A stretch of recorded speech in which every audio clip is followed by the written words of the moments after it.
வணக்கம். நான் உங்கள் சோபன். வீக்கெண்ட் ஃபார்ம் விளாக் சீரிஸுக்கு உங்களை அன்புடன் வரவேற்கிறேன். இன்னைக்கு டே 1.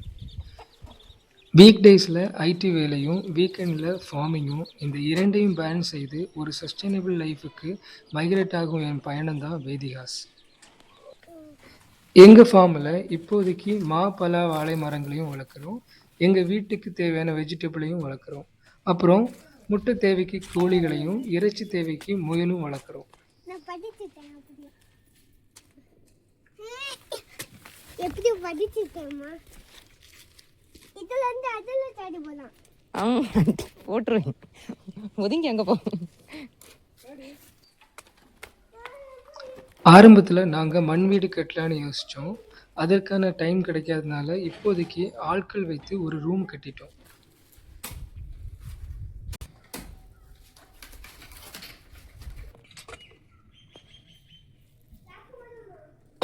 பழைய மரங்களை வச்சு தான் ஜன்னல் கதவுகள் செய்யப்பட்டதுனால அதற்கான மெயின்டெனன்ஸ் தேவைப்படுது. அதுவும் சன்சைட் இல்லாத காரணத்தினால ரெய்னி சீசனில் ஜன்னல்கள் கதவுகள் உளுத்து போகிறது. அதனால் இன்னைக்கு சாண்ட் பேப்பர் யூஸ் பண்ணி அதில் இருந்த டஸ்ட்டை நீக்கி பெயிண்ட் அடிக்கலான்னு வந்திருக்கோம்.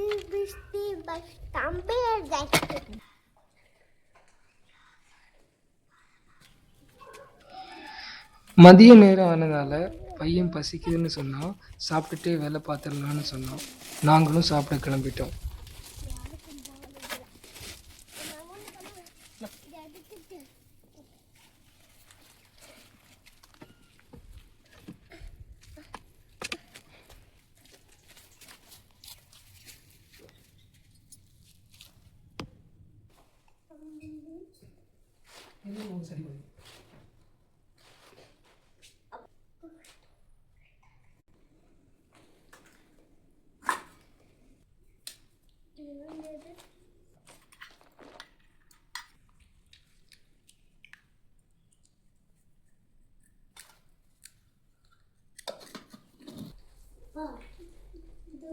சோஃபா வாங்கி போடணும்பா.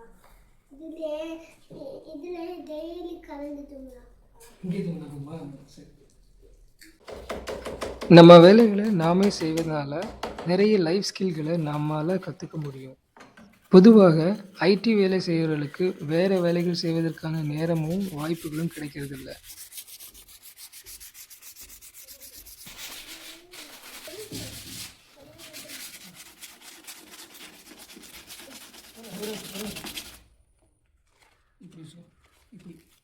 இப்படி வச்சு கையை வந்து இப்படி உரச விடுங்க.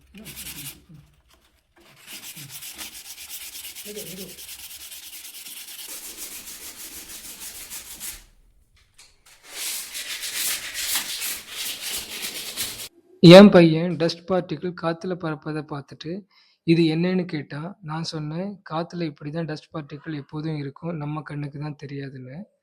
அவனும் அடுத்த கேள்வியா, இந்த டஸ்ட் பார்ட்டிக்கிள் கண்ணில் வாயில் போகாதான்னு கேட்டான். இந்த மாதிரி சூழலை பசங்களுக்கு அமைச்சு கொடுத்தா அவங்களுக்குள்ள பல கேள்விகள் உருவாகும். இந்த டஸ்ட் பார்ட்டிக்கிள் நம்ம மூக்கில் இருக்கிற ஹேர் மூலமாக ஃபில்டர் ஆகி மியூக்கஸ் மூலமாக அடுத்த ஃபில்ட்ரேஷன் ப்ராசஸை முடித்து லங்ஸ் வழியாக ஃபைனல் ஃபில்ட்ரேஷனை முடிச்சு தான் நம்ம உடம்புல ட்ராவல் பண்ணுது. இன்னைக்கு நம்மளால் டஸ்ட்டு மட்டும் தான் ரிமூவ் பண்ண முடிஞ்சுது. பெயிண்ட் நாளைக்கு அடிச்சிடலான்னு கிளம்பிட்டோம். வரும்போது பையனோட ரொம்ப நாள் ஆசைக்காக மீன் பிடிக்க போயிருந்தோம். மனசு இல்லாமல் கொஞ்சம் மீன்களை வீட்டுக்கு கொண்டு வந்தோம். அங்கே சுதந்திரமாக வாழ்ந்த மீனை இப்போ ஒரு சின்ன தொட்டியில் போட்டிருக்கோம்.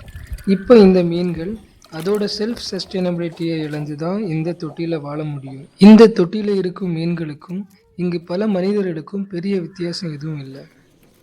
இன்னைக்கு வீடியோ அவ்வளோதான். உங்களை அடுத்த வீடியோவில் சந்திக்கிறேன்.